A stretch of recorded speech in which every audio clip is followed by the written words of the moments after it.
Deal sourcing 101, breaking down a deal that I have bought this week for myself so you guys can see how my brain works.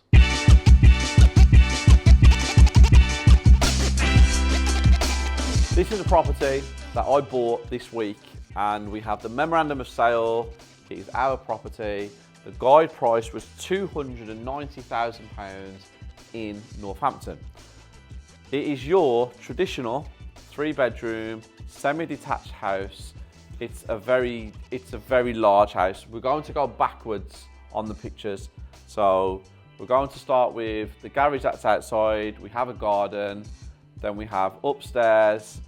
I'm just going to walk you through the pictures before I actually break it down properly. Bathroom, first room, bedroom, second room, hallway downstairs, kitchen, another angle of the kitchen, back room again, front room, and back to the front of the house. Now, why have I bought this property? First and foremost, it's Northampton. So it's a great commuter town to central London. And it's not as affluent as Milton Keynes, and that's reflected in the house prices, but it's a fantastic property. Capital appreciation is very good around there. Rental market is absolutely awesome, and it's exactly what I like. So I am able to develop this property. We're back now to the main page, and we'll pull the floor plan up first before I go into the description. And again, guys, just like the photos that we saw, you go into the property, the entrance is there, the lounge is there, kitchen, dining room, 3 storerooms, upstairs, 3 bedrooms with a bathroom. And this bathroom's quite small, so there is going to be some alterations I need to make in order to make that bathroom a little bit bigger. It's just not really got what I want it to have. A couple of things I want to do. I want to make this bathroom here bigger. I also want to add an ensuite around here somewhere, and I need to figure out how to do it. So the easiest way to do it would be to take that bit of the bedroom from bedroom 2 into bedroom 3, and then maybe take a tiny bit of bedroom 3 to make the bathroom a little bit bigger. Again, once I'm there, I will know what I need to do. Now we're back to the main page and the description of the property. So you've seen the pictures, we've looked at the floor plan. Again, in need of modernisation. Guys, when you're searching Rightmove, if you look at my previous videos, you can see that you can filter words, keywords, in order to find these types of properties. And it's got no onward chain, it's vacant possession, it's a freehold, and it's just a fantastic property.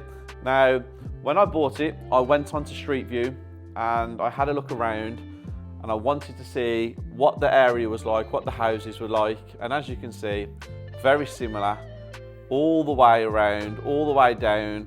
There's a couple of bungalows there, there's a couple of flats on the same streets, and there's actually a couple of HMOs in this area that are registered because I went on and had a look. I am very, very excited about this property. I think it's really cool, and I've done my due diligence on it, so I'm going to give you a breakdown of what I have found. I have worked out that this property could be refurbed for around £65,000 to £70,000. Now, just looking from the photos, you can see some of the things that I am going to have to do to this property. Well, the front garden needs cleaning. It needs tidying up. It doesn't need a large amount of work there because the walls are good, the fence panels are good, the patio looks okay, but I would probably still want to do something to it. So I've put about £1,500, £2,000 into getting that done. I need windows throughout the whole property. The windows are not in good condition and they need doing. So I have windows for the front, the back. I need a new front door, and I also need a back door. And we might be putting a patio door in the back because I'm going to be knocking some walls out and some bits and pieces. So I'm thinking around £9,000 for the windows, taking us to about £11,000 on my spend so far. And then if we go into the house, I'm taking it completely back to brick, so that'll be another £7,000.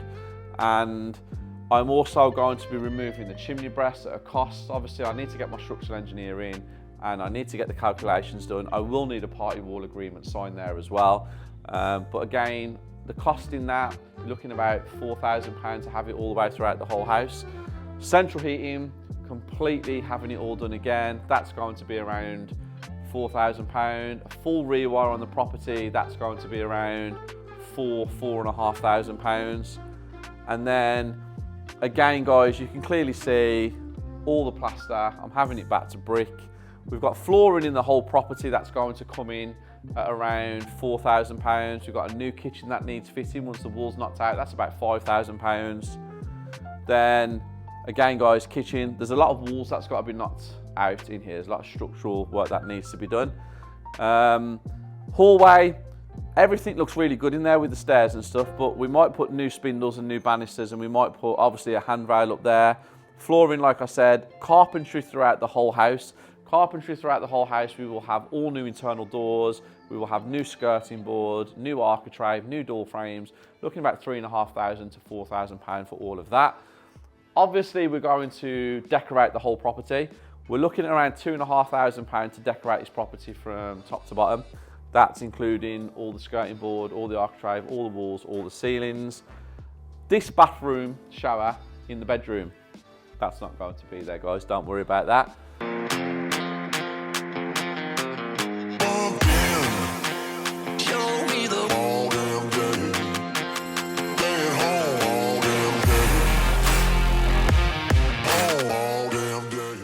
So going back to the flooring, guys, per square metre, we like to spend around £40, depending on the level. This house will be around £40 per square metre.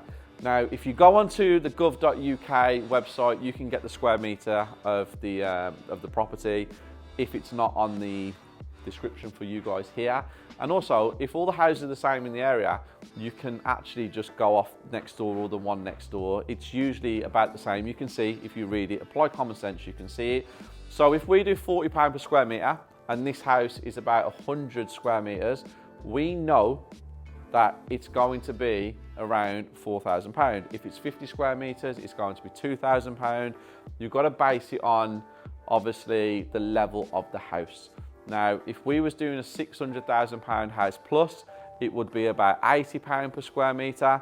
Obviously, if we was doing a straightforward turnkey, we would probably get it in with supply and fit about £25 a square metre. And like I said, something on here, £40 per square metre.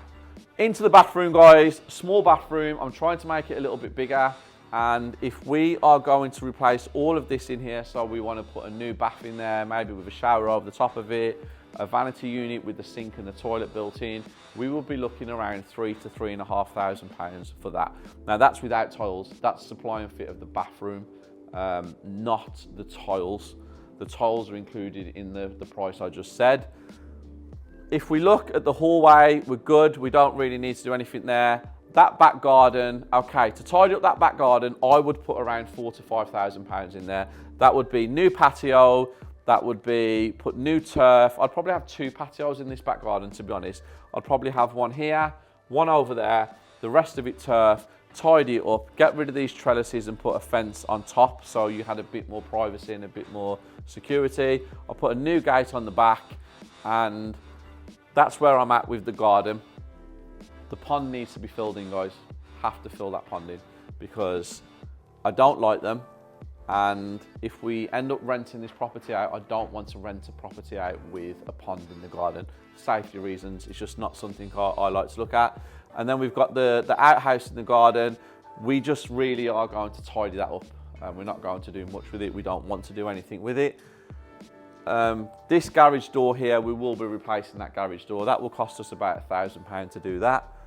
And then we're back to the front. And also, I like to render my properties. Now, I don't know if this is a conservation area yet. I don't know if there's any restrictions on changing the appearance of the front of the property. I will find out, obviously, in due course.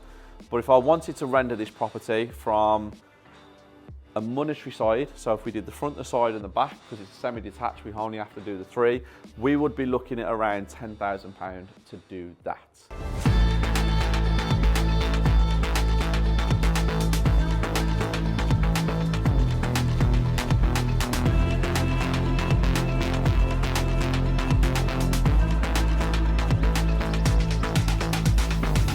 So really, we should be around the 65 to 70,000 pounds mark. Now, I haven't added all up that what I just said, but I know it should be around that mark. The one thing in there is the render. That's a luxury. That £10,000 extra should actually bring this back down to around 60,000 or 61 or 62 or something like that. Now, I have done that off the cuff for you guys with no scripts. My whole team are here. I have no font in front of me. I have nothing. I have literally just gone around the property with you guys like I do when I get sent deals. Now, the end value on this property is around £360,000 done to the standard that I'm going to do it to. But some agents have come back and said more. One agent come back and said 350. I'm happy around the 360 mark. I know that's where it is. And this had a guide price of 290,000 and I've actually secured it for £246,000. Now, I used a sourcer to get this property. They sent it me, I broke it down, happy with the numbers, I made a payment, and it's my property now because I've got the memorandum of sale. But what it tells you is, why does Steve use sourcers? Because they're fantastic, they're part of my division. When a deal comes in, if it works, I will take it. If it doesn't work, I will not put it out. And if I can't afford to buy something at the time, it will be sent out to my investor list. Or if we're looking for deals for bespoke investors, obviously that goes straight to them. And I still use sources to this day, and there's a reason I use them, because if you get the right ones and they know what they're doing, then the deal adds up and it works. It saves my time. If you guys are looking for a deal and you don't know where to find one because you're struggling with sources, don't use Facebook. There's a lot of nonsense on there. LinkedIn's a little bit better, but come directly to people like me who are active property developers. I will find you a deal. I will get you what you need. And if I can't find it, you get a full refund on the money. I don't keep any admin charges or nothing like that. So if you are looking, down below, there's a link in the description. Make sure you hit me up. I will give you a call back and I will go through your criteria. I will check if what you are looking for I can deliver or my team can deliver, and then we will move forwards. But that is how I break down deals. I hope you found this video useful, because that was literally how my brain works.